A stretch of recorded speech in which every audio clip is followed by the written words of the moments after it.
Kailangan ko na lumabas bukas. Kailangan kong hanapin yung mga dati kong kilala. Sige.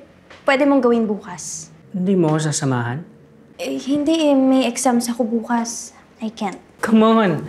Paano kung mawala ako? Hindi nga ako pwede. Tsaka mas lalo tayong maliligaw. Hindi ko memorize yung labas. Taong bahay lang ako. Sa bagay, mukhang boring yung buhay mo dito. So kind of loser. Excuse me? Loser is the new cool. 2023 na, no? Lahat nire-respeto. Sigurado ko bang ito yung pupuntahan natin?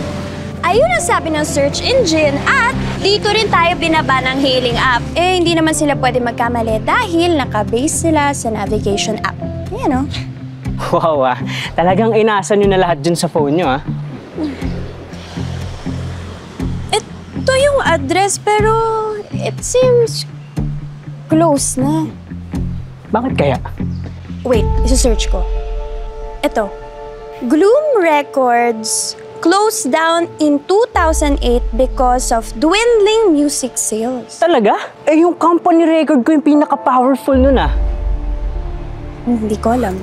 Baka kasi makatulong sila sa akin na mahanap yung mga dati kong kilala. Alam ko ang solusyon dyan. Social media. Halika, dali. Sige, magbigay ka sa akin ng names na kilala mo. Hahanapin natin. Sige. Yung kaboy band ko muna. Ronnie Escueta. Ito ba or ito? Yan, siya yan. Oh. Grabe tandahan na niya. It says here, nasa US na siya nakatira. So, mahirap siya hanapin. Magbigay ka pa sa akin ng names. Gerald Ortiz, kaboy band ko rin. Gerald Ortiz.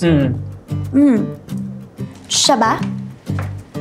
Uy, Yep, siya yan. online siya oh. Chat natin. Hello, Gerald. Hindi mo ako fan or anything. Pero, may gusto lang akong tanungin. Ganun na yan? Mababasa na yan? Hintayin na lang natin. Galing Sige. Yan. So, sinasabi dito na ang dating may-ari ng Gloom Records open up a new company, a clubhouse of online influencers. And Alvin? Nasaan ka? Alvin? Alvin! Anong ginagawa mo dyan? Teka lang. Panaginip lang ba lahat ng to? Hindi ako natutulog eh. Ano nangyari?